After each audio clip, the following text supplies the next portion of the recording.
It's truly a delight today. First of all, my most humble and reverential pronounce the lotus feet of our dear Lord.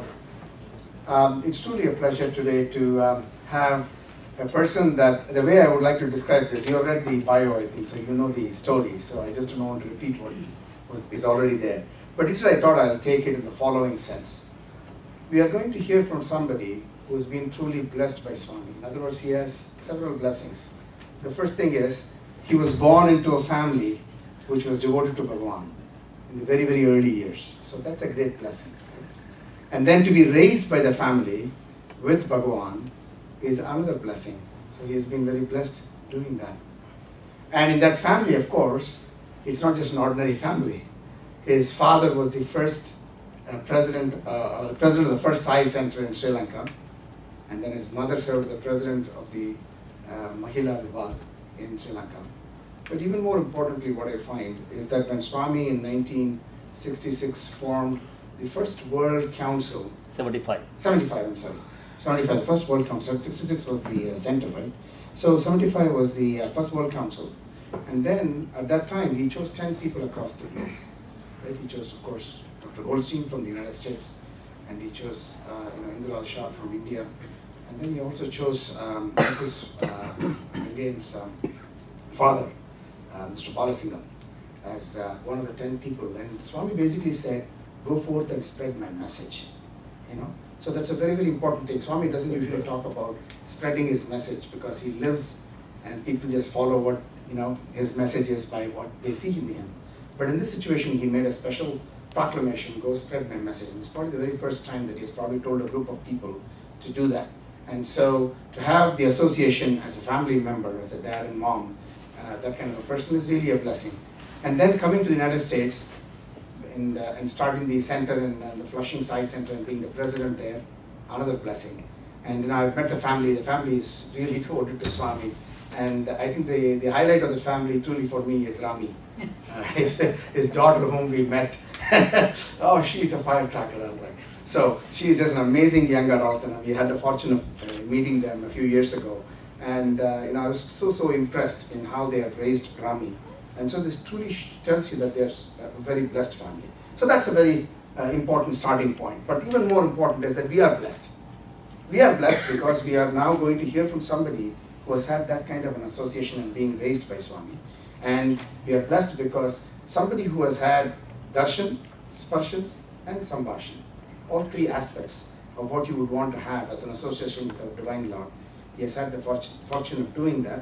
So therefore we are blessed to be fortunate enough to be able to listen to his experiences, of course more importantly Swami's message through the experiences. So he's come forward and said, I will do it. And it's very hard to get people to do these kinds of things. So he has been kind enough to volunteer to do that for us. So without much ado, Gange, Sai Ram.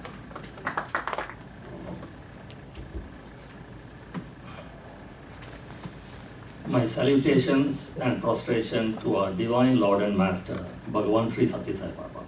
Saram everyone. Saram. Thank you Panch and Balaji for initiating. Thank you all for coming. There's a selfish reason that I do this. I have a tape in my head, rewound and kept. And whenever I get an opportunity like this, I love to play that tape and remember the good old days with Swami. So I have to confess, that's the reason I'm doing this today. The year was 1965. Should I get closer to it? No, I think you're perfect. Yeah, it's perfect. Year was 1965 when an American psychologist by the name Hilda Charlton visited Sri Lanka. She spoke about a Swami living in Puttaparthi and spoke about his glory and what his missions are. See, initially it was not very impressive. Wherever she went, she referred to him as Swami. So all of us growing up in India and Sri Lanka at that time, every street corner there was a Swami. So we really didn't know who this person was, but it didn't take long before I got into his fold. And Swami always says to get into his fold, you have to have his sankalpa, his will. So as a teenager, I was in high school at that time, I got into his fold, but it was very difficult for me to discuss anything with my friends without getting ridiculed, because majority of them did not believe in his divinity. So they would ask me, who is Sai Baba? So I would say he's an avatar. what is your definition of avatar? So the easy answer would be God in human form. So I kept that definition for some time and then soon realized Sri Lanka is a Buddhist country, majority of Buddhists. Then you have Hindus, and I was raised in a family following the Hindu religion. You have Muslims and Christians. In the Islamic religion, Allah is God. He never takes human form. In the Christian religion, God is in heaven. Jesus is Son of God. So the term God in human form also was confusing some people. Even for me, I don't have a definition. If you ask me today, what's your definition of God? I don't have a definition. If I go by Swami's definition, love is God, duty is God, and your conscience is God. So then this went on for some time, and then Swami also says, I remembered, Swami also, even at that time, we commonly refer to someone as a God-fearing person, right? Swami says, don't use that term. You don't fear God. So-and-so is a God-loving person. Out of love for God, he or she does the right thing. For children, Swami also says you should raise them to be God-loving and not God-fearing. Let me give you an anecdote. In a school cafeteria, small children were lined up to pick up their food, and they came to the top of the line. There was a basket full of apples. No one was standing there, no teacher was standing there, but they had a sign there. 1 apple per student. Remember, God is watching. So they kept on going, and they came to the end of the line where another basket full of cookies. There was no sign. With small children, in today's world, they have so much exposure to social media, so you can't try this with them. So one student put a sign there. Take any number of cookies because God is watching the apples. So you cannot be God-fearing, you should be God-loving. Swami always says. And then I started little by little changing my definition. I was in high school, in the physics class, we learn about energy. So I said, an avatar, today is an avatar day we are celebrating, so let me touch on avatar for some time, and then little by little I'll get on to my experiences. So I told them an avatar is cosmic energy or divine energy in human form. Now, what is the definition of energy? All these students will know. It's a capacity to do work, right? Physics. Or your ability to function. For me to get up and walk from here to there, I should have energy, right? A person with zero energy is a dead person. So I used to tell my friends, while every human beings have energy to different levels, an avatar is one who would have unlimited or infinite energy. So they are able to do things that we cannot do. And on a day-to-day life, we also learn in physics, matter is converted to energy, right? Matter is in 3 forms, solid, liquid, and gas. A typical example of liquid form matter getting converted to energy is the gasoline that you pump inside your car. You call it petrol in Sri Lanka and India. So the petrol that you pump into the car through various mechanical processes is transformed to energy and the car moves. Human beings get our energy from the food we eat, which is in solid form, liquid form, through various biological processes inside us. Then I used to tell my friends, now human beings have learned in science that matter can be converted to energy, but the reverse, energy to matter, a normal human being cannot do. Only an avatar can do. Jesus Christ turned water into wine. Swami produces vibhuti and materializes other things. And I used to tell them, the only way they are doing this is through the infinite or unlimited energy they have, they are able to convert that into matter. It still did not sit well, they would make fun. So my discussion, at that time I couldn't have a satsang like this without getting ridiculed, because very few people knew about Swami. This was 60s I'm talking. Then I kept on insisting that, an avatar is cosmic energy or divine energy in human form. Now, Swami has taught us that don't get attached to my form. Many times he has said he was preparing us to live a life following his teachings even after his body is gone, right? Form to formless. But we, those of us who follow the Hindu religion, we have so many deities and each one has a form. That's the way the religion is set up, human form. If I say Lord Shiva, I don't have to carry a photo of Lord Shiva. Immediately every one of you can picture the 3 layers of hair, the half moon, snake around the neck, tiger skin around the waist. Now each of these components has a significance. So it's very important to understand, more than concentrating on the human form, in the Hindu religion, very important for us to understand the significance of all these forms. The reason I'm saying this, there was this couple in Sri Lanka many years ago, ardent devotees of Lord Shiva, husband and wife. They buy a house, they go and get a big photo, frame photo of Lord Shiva, hang it up on the wall. Few days passed and one morning husband was fuming. He was mad. He was looking at the photo, he called the wife and said, the stone has cheated us, I want to take this back. Wife said, what happened? The husband said, this is not Lord Shiva, this is Shivaji Ganesha. See, recently we had Navratri, and if I go to the store and buy a photo of Saraswati, I should be concentrating on the Veena and the lotus, and every item has a significance. We should understand that to get the full benefit of the religion. Not concentrating on the face and say, oh, this lady looks like my cousin in Sri Lanka. The photo is going to look like something. In the Hindu religion, something that you cannot avoid. Okay. Now, when do they take this human form? Avatars. Next question is, when do they take this human form? As mentioned by Krishna in Bhagavad Gita, Sambhavami Yuge Yuge, whenever adharma or the wrongdoing of the human beings are on the rise and dharma or morality, ethics, human values on the decline, that's when they take human form. Why do they take human form? There's only one reason I can think of, to communicate with us. Only if there's a human form I am able to communicate. I can't communicate with a chair or a table. I'm not capable of that. So to communicate with us, they take human form. What do they communicate or what do they teach? What do the avatars teach? 14,000 years ago, Lord Rama. 6,000 years ago, Lord Krishna. Approximately 2,500 years ago, Lord Buddha. 2,000 years ago, it was Lord Jesus, then Prophet Muhammad, and so on and so forth, right? Mesa Sai, Satya Sai. They all have one common teaching. They said many things, but everything boils down to 4 phrases in my opinion. Love all, serve all, hurt never, help ever. Right? Then I used to think, by that time, I got into the university and a little more mature to think, but I still cannot have a free discussion with my friends because not many people, believed in Swami at that time.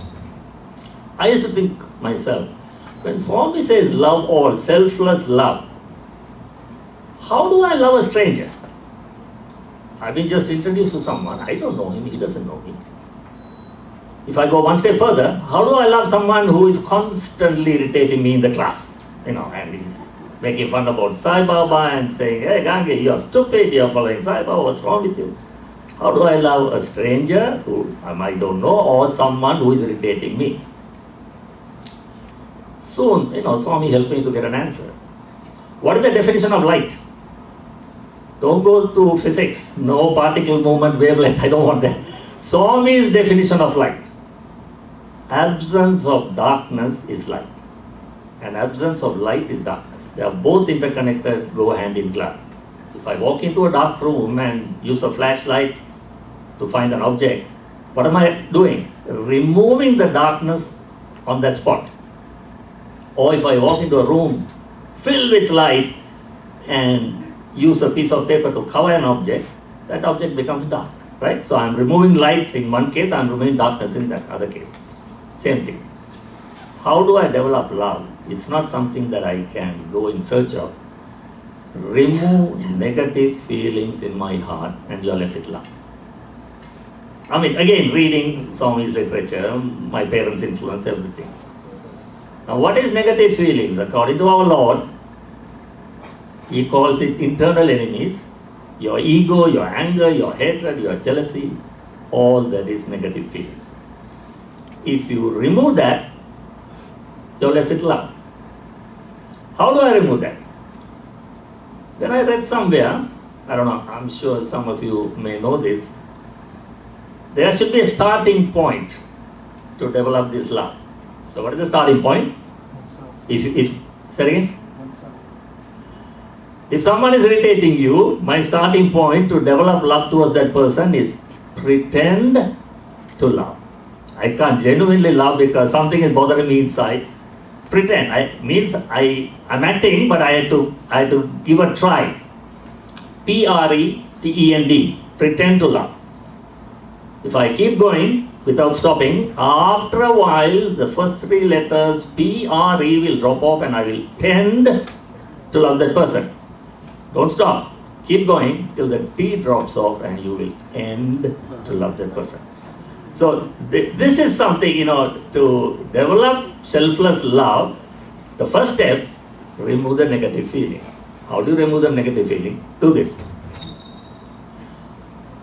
Again, if you have come under Swami's, guidance, every one of us, we are all walking in the spiritual path. We are all walking. We are not walking shoulder to shoulder. Some of us are ahead of us. Some of us are behind us. That's fine.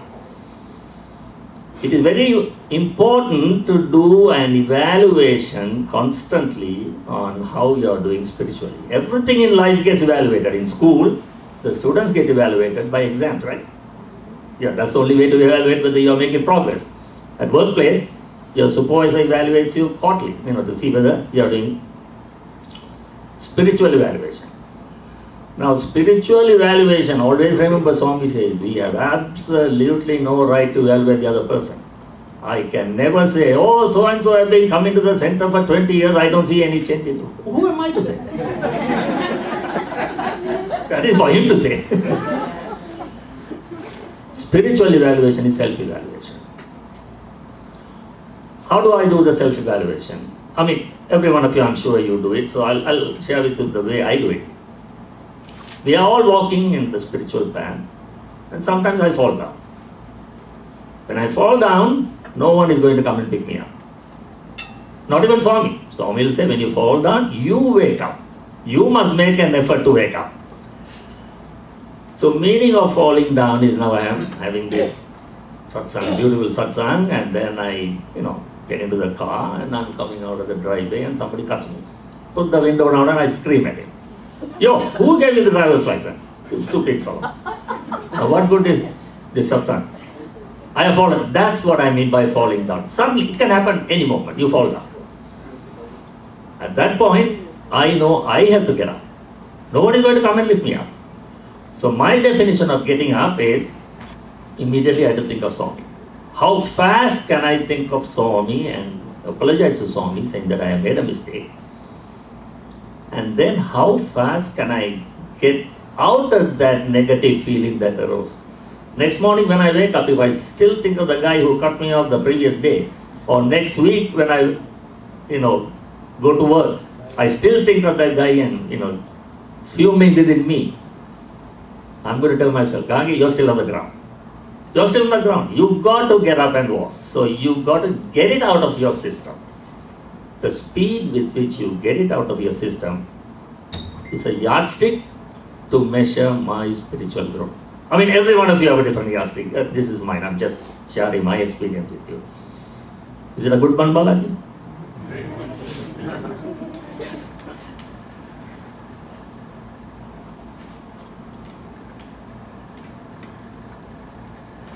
I made some notes. I hope I am going in the right order. Okay. Swami encourages everyone to be part of a Sai organization or part of a center. Have you heard of a question that's very commonly asked by our friends? If God is present everywhere, why should you go to the temple? When I say temple, it's a place of worship, okay? It can be a church, a synagogue, a mosque. If God is present everywhere, why should you go to a building? So in keeping with today's satsang, if Swami is present everywhere, why should I come to a center? Fair question, right? I'm going to give you my analysis. If each one of you have a different analysis on this. The sun's energy gives us heat and light. Let's take the heat energy. You take a piece of cloth on a hot day, 120 degrees outside, you keep it on the sidewalk all day. Nothing happens to the cloth. It will be warm. If you touch it, it will be warm because it's a hot day. You bring a lens and focus it on the cloth. What does the lens do? Absorbs the heat energy from the sun and transfer it to the cloth. Cloth will catch fire like this.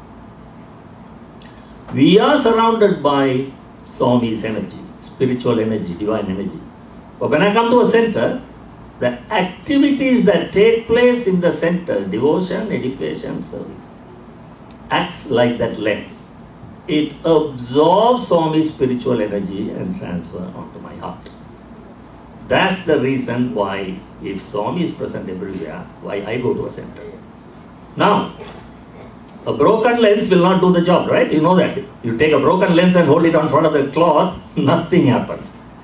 Similarly, if the activities are broken in any center, whether it's devotion, education or service, it does not help the devotees attending the center. You have to be very careful, especially the office bearers who are, selected by the members, tirelessly, 7 days a week, 24 hours, they should be concentrating on how I can help the devotees get that spiritual energy inside their heart.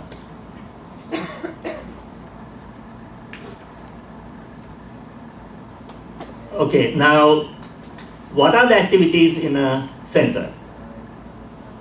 Devotion, education, and service, right? Let me talk about the devotion part. There are bhajans, study circles, reciting Vedas, and satsang, the satsang that we are having now. Typically, these are the broader ones. Why is bhajans important? I'm going to give you the reason what Swami gave in the 60s when I first came to know him. Swami says, human mind is like a snake, goes zigzag all the time. So when the snake goes zigzag, when the snake charmer plays the flute, beautiful melodious music, the snake comes to a standstill and just concentrates on that. Similarly, human mind that goes zigzag, when you listen to beautiful bhajans sung in praise of various Lord, your mind comes to a standstill and you are able to concentrate on the Lord. That's for the bhajans. Study circles. I'll give you the reason how study circles help me. Study circles for me is continuing education in spirituality.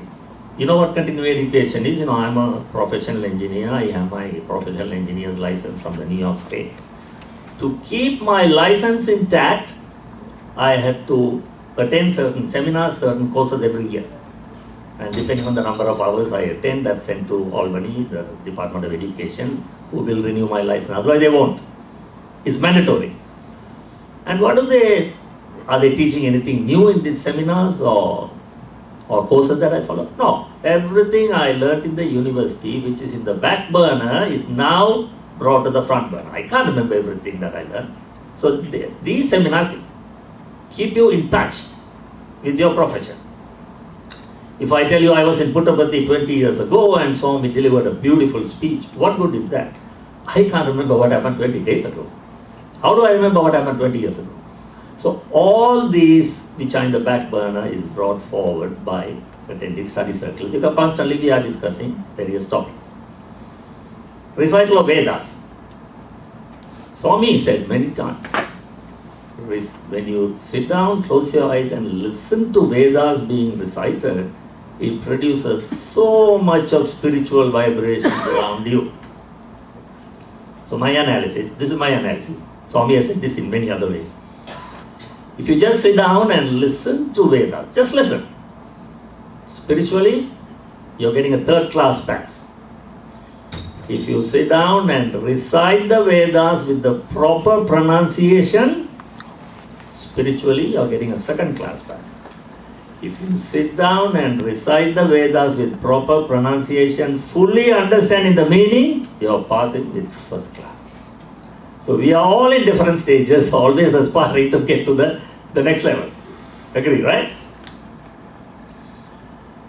Let me touch on education. What do they teach for children in education? Morality, ethics, human values. Satya Sai spiritual education. Age appropriate syllabus is covered. I mean, teachers are trained for this. Equally important is now the children. Remember, children are here once a week for 1 hour. The rest of the time they are with the parents. Equally important is the Sai parenting seminar that have been held in the East Coast. I don't know whether they have it here. It's for parents who have small children, how to raise in a Sai family, Sai organization. Do they have Sai parenting seminar here? Or they do? Okay, in the East Coast they have had a few which have been very useful. Because again, the children are today growing up in a different world. They are so much exposed to social media, they are many steps ahead of the parents. So out of love, you have to discipline them out of love. You can't punish them, it doesn't work. And it is very important when the message goes to the child, the father and the mother have to say the same thing. It's very important.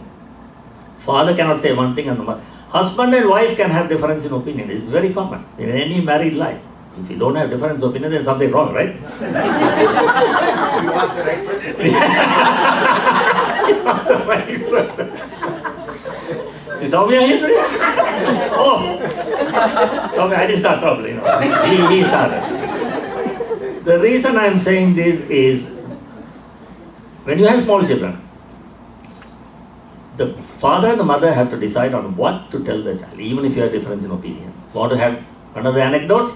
This little child went and asked the father, Daddy, where do human beings come from? The father said, according to Darwin's theory of evolution, we all came from the monkeys. So the little fellow was confused. What? What evolution? The father said, no, you are still small. When you go to higher classes, you learn that we all came from the monkeys. He's fully confused. He goes to the mother. Mommy, where do human beings come from? The mother says, from Adam and Eve. Last Sunday we were at the church. The pastor said that we all came from Adam and Eve. Why do you keep asking this constantly? The child says, Mommy, don't yell at me. That's not what Daddy told me. What did Daddy tell you? He said, we all came from the monkeys. The mother said, yeah, his side of the family.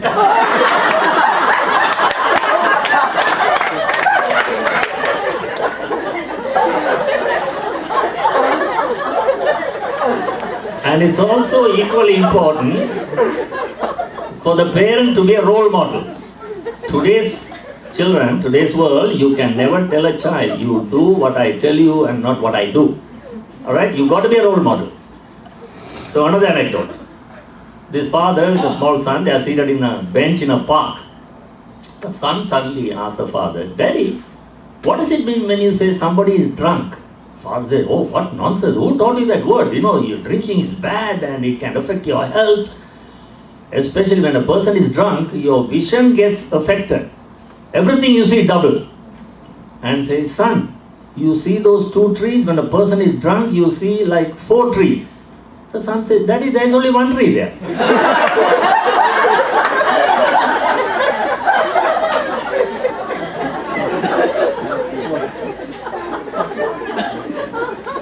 I'm sorry, this is a satsang and not stand-up comedy, so I hope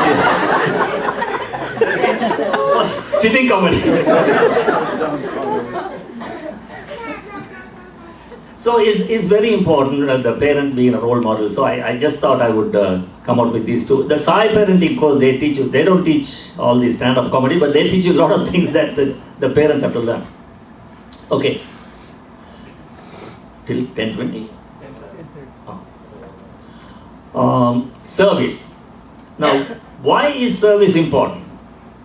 Swami's definition of service is, remember, many organizations do service. It's not the Sai Center, the Rotary Club, the Lions Club, the Red Club, they all do service. They do it differently. They advertise. At the end of the year, on annual general meeting, they'll tell, Balaji, stand up. This man donated $1 million. Ladies and gentlemen, a round of applause. I'm sure you're capable of more than that, Balaji. I'm just only an example. In the Sai organization, no advertisement. All donations are anonymous. We know that. No one knows who contributed to build the super specialty hospital. I mean, everything is, Swami says, he keeps everyone's ego down. How beautifully Swami says, Swami has said, this is coming from Swami, people have done service before we were born. People are going to do service after we are gone. When you do service, it's an opportunity given by the Lord to serve the God within you. It's an opportunity given by the Lord to serve the God within you. And Swami goes one step further. Remember, if you are not present on that day to do service, somebody else would have done the same work better than you. How beautifully he keeps your ego down. So, never get elated that, oh, I did that, I went and distributed food, I went to the nursing home and spoke to the patients, All that service is to serve the God within you. You have heard of the balloon theory in service? I thought I would share with you. This is a nice, I heard this long time back. This guy is a church-going guy in Manhattan. He was holding a seminar, group of people, and he asked them one question. What is happiness in life and how do you get it? What is happiness and how do you get it? So if I ask the same question, every one of you will have a different answer. No two person will give the same answer for happiness. So everyone gave different answer. He said, fine. Then he told volunteers, he counted, there were 50 people. He told volunteers, bring 50 balloons with markers. Give each one a balloon and a marker. And he told them, using the marker, write your name on the balloon that you are holding. Using the marker, write your name on the balloon that you are holding. So I wrote Gange, wrote Panch, Balaji, we all wrote. Then he said, the balloon you are holding with your name is your happiness. And in life, happiness comes and goes. So he told the volunteers, pick up all the balloons and throw it in the next room. So he said, temporarily, the happiness has left you. Go into the room and find your happiness. Meaning to say, go into the room and find the balloon which bears your name, right? Imagine 50 balloons are floating around. So people went into the room and they were shoving each other, pushing each other, stepping on each other's toes. 5 minutes passed, 10 minutes passed, 15 minutes passed. They could not find the balloon with their name. Balloons are moving around. So the man said, stop, everybody stop. This is exactly what we are doing in today's society. To find our own happiness, we are pushing, shoving, and we still can't find it, right? Already 15 minutes. Then he said, let's do it differently. You, pick any balloon, call that name loud, go give it to that person. You, pick any balloon, call that name and go give it to that person. Within 3 or 4 minutes, everyone was holding onto the balloon with their name. Lessons learned. Whenever you help the other person find their happiness, your happiness comes to you faster than you trying to find your own happiness in life. Make sense? So this is something which always remained in my mind, and I thought, I would share with you folks. I'll spend the last 20 minutes talking about my experience and conversation, so another 5 minutes. One more thing. We have heard of the word surrender, right? Surrender to Swami. What does surrender mean? Surrender in a war is loss. You lose. Surrender to Swami is victory. It's a victory in spirituality. What are we doing? We are letting Swami take over life and say, you run the life. Whether it's good or bad, you know what is best for me, you run the life. So I thought I would share the Arthur Ashe story. Do you all know Arthur Ashe story? Or can I? Some of you may know, but I'll share that. Arthur Ashe was a famous tennis player. For those of you who follow tennis. First African American to win Wimbledon. He's an African American. First African American, Wimbledon, 1975, he won the Wimbledon.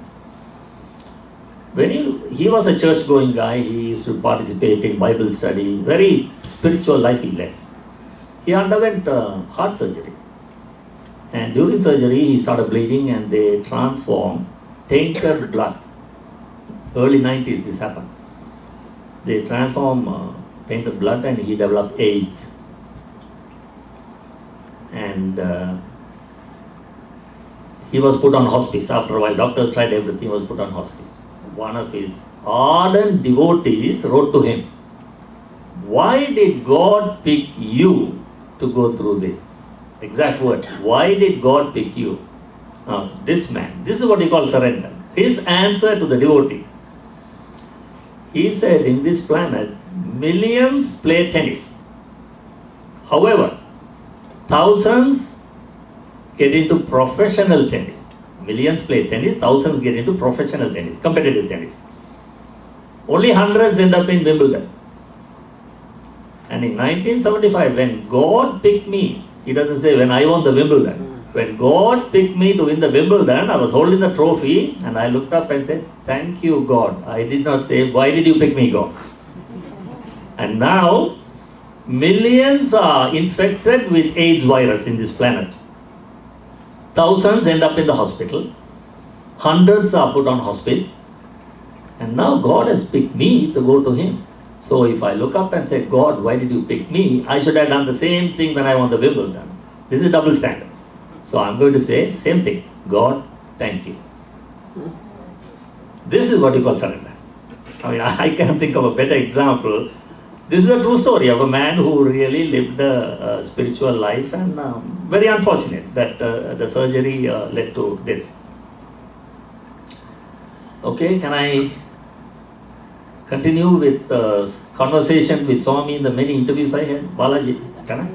Are the people sleeping or anyone yawning? What? Nobody will now. Nobody will. So I can continue. You want me to continue with my stories with Swami? Okay, everybody? Yeah? Okay.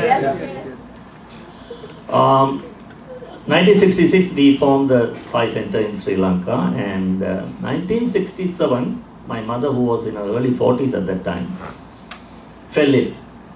She started losing weight, and doctors were confused. She couldn't walk from here to there without, panting, sitting down. She was very, very weak. Finally, she was taken to a specialist, a gynecologist, who said, you have a lot of complication in your womb and you have to go for a surgery, major surgery. Define the doctor's orders. My mother said, I want to go to India, get Swami's blessings, come back, and go for the surgery. So doctor said, no, you're not in a fit condition to travel. So please, don't travel at all. Defy the doctor's orders. We got into the flight, went to Chennai.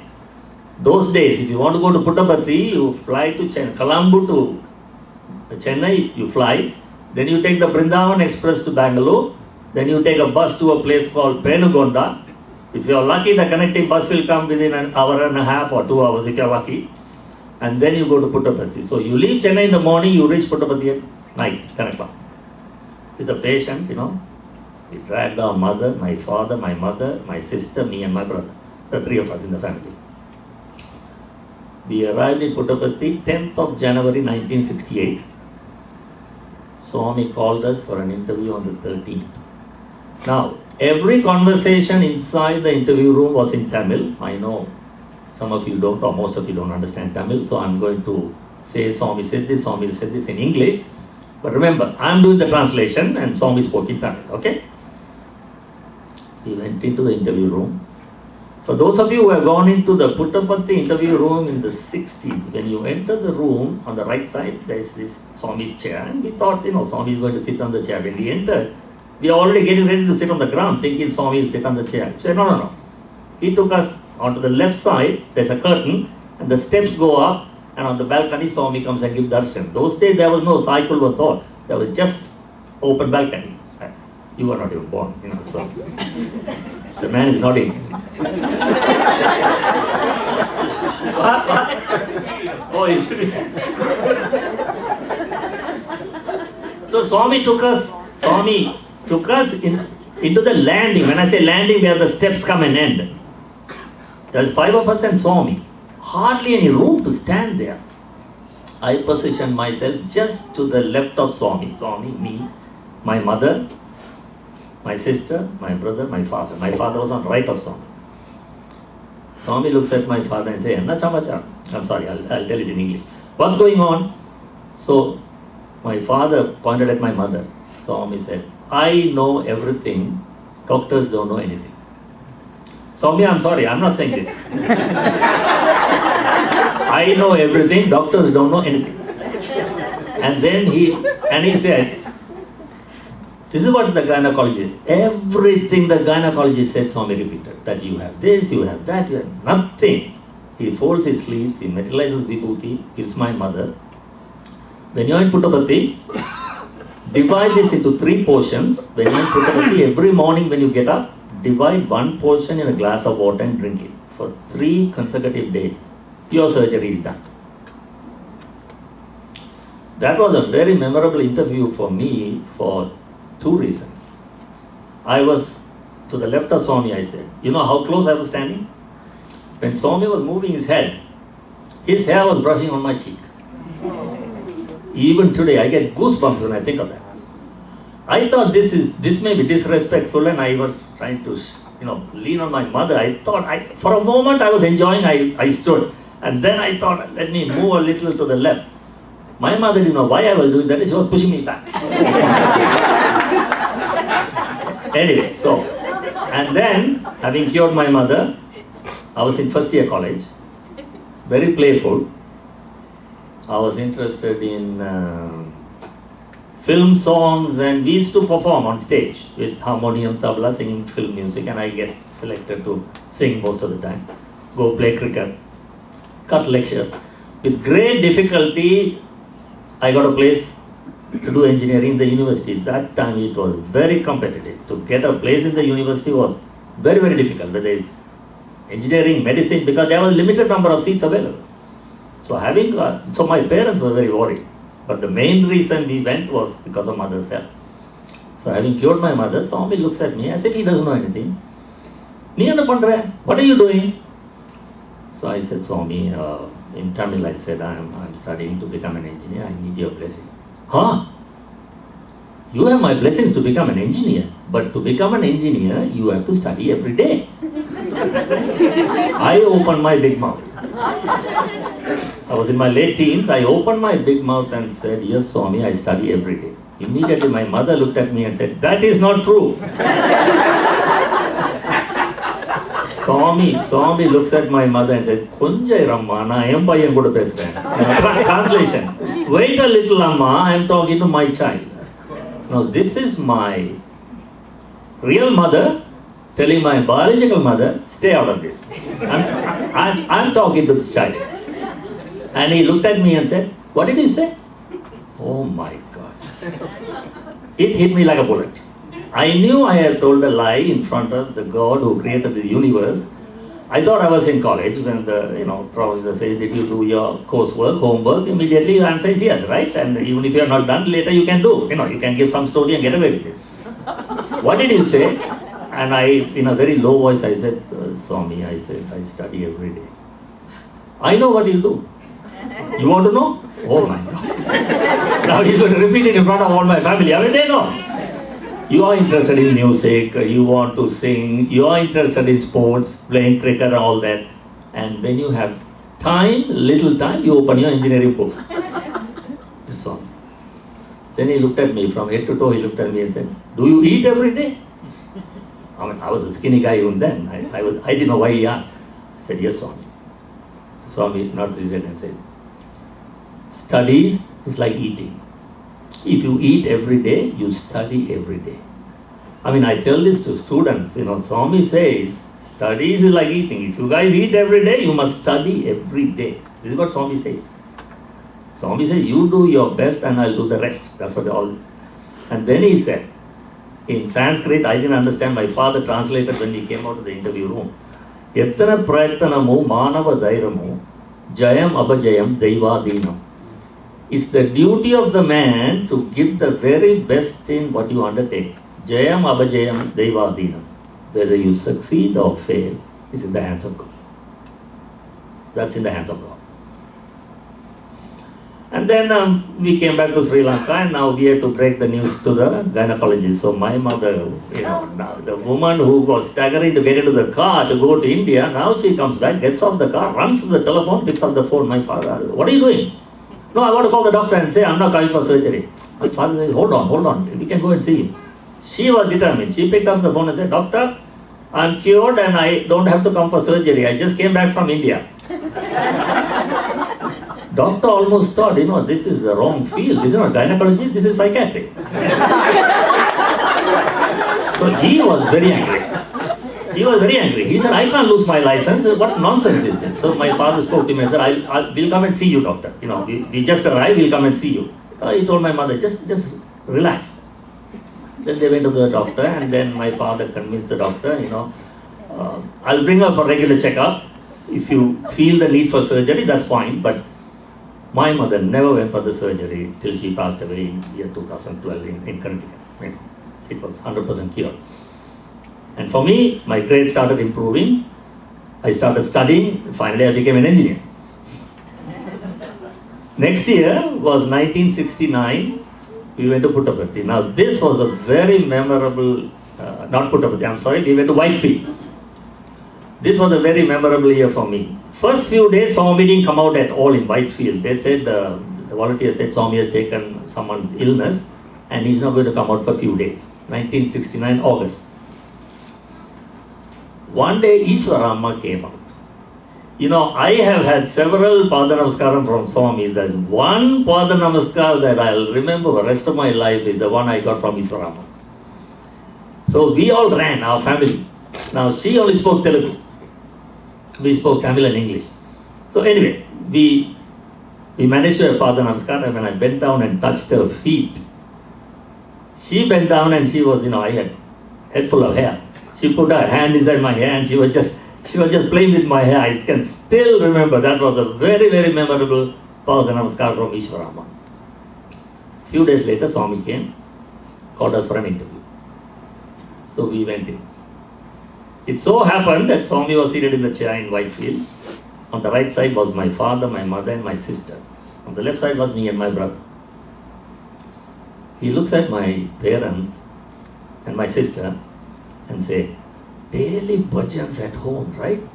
How many times I have come into your room when you sing bhajans, the garlands move, the flowers fall. When you have bhajans at home, if the garlands move, flowers fall, it's the Lord who has been present. But to be called into the interview room and told by himself that this is what is happening, takes you to a different level. And then he turns around, looks at me and my brother. Hey, you two rowdies have no time to sing bhajans, but you have enough time to go for movies and cricket games when your parents and your sister are singing bhajans, right? This time am I going to say no, having learned the lesson last year? So yes, Swami. Then he says, today, this is August of 1969, today in California, there are 400 students singing Sai bhajans every day. He's telling us, so everything that comes out of Swami's mouth as a message. He's telling us, you have so much influence at home with your parents and sisters singing daily bhajans. You guys have no time, because it was age-related distraction, And then he looks at me and says, the President of the United States? At that time it was Nixon. I said, Swami Nixon? No, before Nixon. So my brother jumps in. Swami Johnson. Now we are doing a pop quiz with Swami. Yes, Johnson's brother-in-law is a Sai devotee. His name is Joseph Raymond. 1969, this has gone Panch to White House, but for political reasons, they're not going to talk about it. Johnson's brother-in-law is a Sai devotee, his name is Joseph Raymond. Then he looks at my sister. What are you doing? So my sister said, Swami, by your grace, I went to the university, I graduated, I'm teaching in the university. Huh? Then he tells my parents, oh, so you have a daughter who went to the university, she graduated. What is next? So my parents started smiling. What is next? Don't you want her married? So my parents said, yes, Swami, we are looking. I know you are looking. But when you have decided on the bridegroom, I want you to bring your daughter and bridegroom to Puttaparthi. I will conduct their marriage. I will give the tali. Bangali Sutra. My sister's wedding took place 1971, November 29th, inside the Puttaparthi room. I'm going to go a little fast. I'm going to come. And then we stood. Inside the interview room, he's like baby Krishna. He will pull you, push you. He pinched my brother on the side here and tried to hit him. Swami did this, and my brother ducked. He said, come here. Panditya, did you get scared? Swami Adipara, will Swami ever hit you? And he gave a hug to my brother. I was watching this and said, Swami, now this is no good. Now when I go back to Sri Lanka, my brother is going to tell me, see, Swami hugged me, he didn't even touch you. Swami, I want a hug from you. I'm praying now. Meanwhile, my mother said, Swami, in 3 days is my birthday. My mother's birthday is September 1st. I need your blessings. Huh? I'll give you sweets. So we finished that interview. We came out. And then on September 1st, the volunteer comes running out and says, that family from Sri Lanka, Swami want you inside. So we went in. Now he has thousands of devotees. He remembered the request from one devotee, that is my birthday, I want your blessings, and his word that I'll give you sweets. So we thought he will distribute sweets from a basket.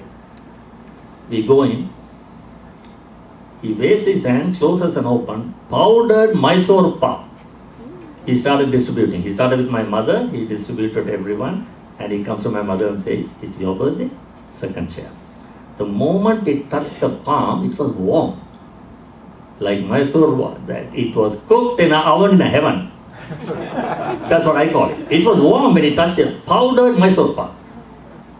And then he says, okay, I want to talk to each one separately, and he takes my father into a small room inside the Whitefield main interview room. On the left side was a small room at that time.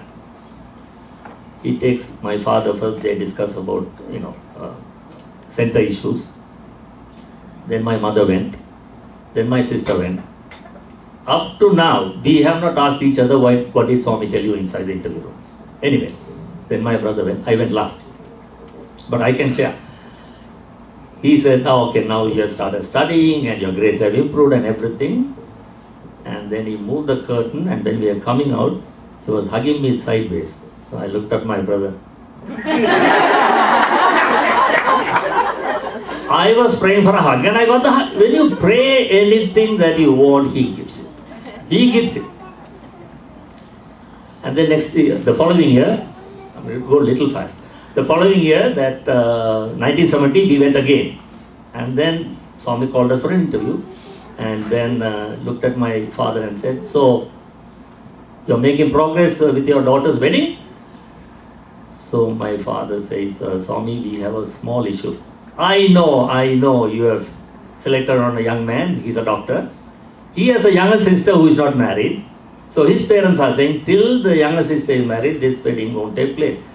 They were temple-going people, my brother-in-law's people at that time. Now they are Sai devotees, so they didn't know much about Swami. So they were not too excited like us. And then Swami says, when you go back to Sri Lanka, you will have the news that this young man's younger sister is fixed. He is giving us news about information that's happening in Sri Lanka. So we went back to Sri, and then he said, next year, after my birthday, that is 1971, come to Puttaparthi, and I'll conduct the wedding.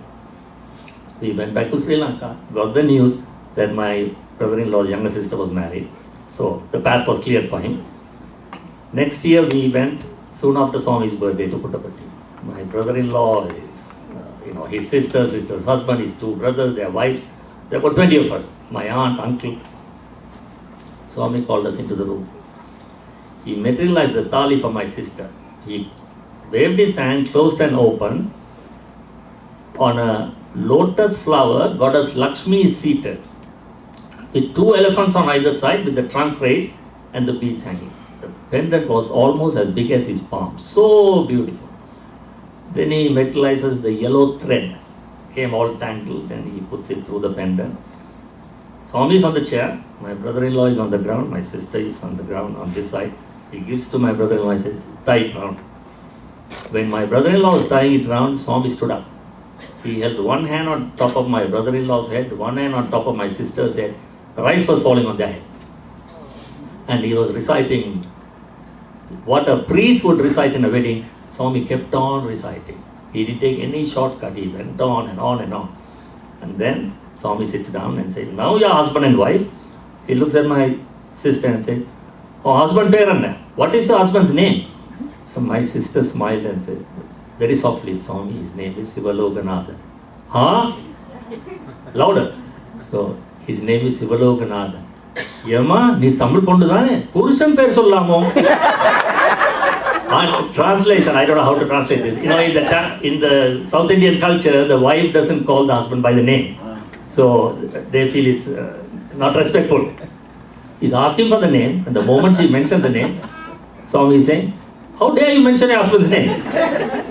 And then he says, next year you will be blessed with a son, bring him to Puttaparthi. And then he called me and my brother for an interview separately. He called the couple for an interview into the small room. He called my parents, my brother-in-law's sister and husband. Finally, me and my brother. He calls us rowdies, you know. Hey, the two rowdies, come here. The way he called, anybody will think he'll take us into the room and give us good thrashing.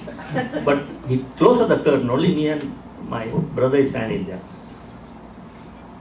Enna Chamacharam, what's going on? So we didn't know what to ask. At that time, you know, I was doing well in my university career. My brother was also in the university. But in the darshan line, my brother was asking me, you know, Bangalore, this Aradhana movie is going, right? Rajesh Khanna and Shamila Kapoor. So hopefully Swami will go to Whitefield soon. And then when we go, we can stay in the city and go for the movie and go in Sri Lanka, tell everybody in Sri Lanka, we saw that movie before you guys. The first it has been released in India. Then my brother asked Swami, Swami, when are you going to Whitefield? Enna Chamachara, my brother is asking Swami, very nicely, in Tamil is asking Swami, when are you going to Whitefield? No, I won't go. And then he said, why? So my brother in answer. Then he is looking at me and said, oh, there are good movies there.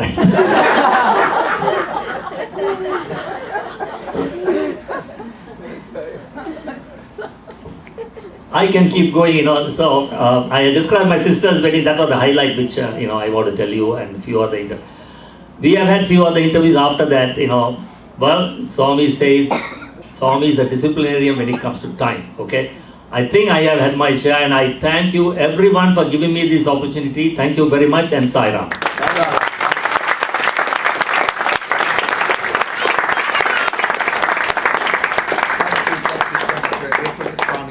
So are there any quick questions? Maybe one or two questions and then we'll close. Yes? When we can listen to him again. Part 2 you mean? Part 2. When we can listen to him again. Yes, to me again? Part 2, whenever Swami wills. Yes. Even Swami is laughing. Yeah. we will try to do that. For next one. We will try to do No, that. there are a few more private interviews, but nothing major. But I can always share it in the study circle. Yes, that will be good. So now study circle, everybody has to come. Because you're not telling which study circle. Oh yeah, surprise. That's a good question. Any other questions? Anybody? I hope I didn't put any of you to sleep. This was truly a beautiful sharing. Sai sharing. Thank you so much. Thank you. You're so blessed, as I said. You are blessed, and to that we are very blessed. I do it for selfish reasons because I want to recall all the memories when I get a chance like this. No, as you all know, Swami has blessed Arizona State University to attract a lot of.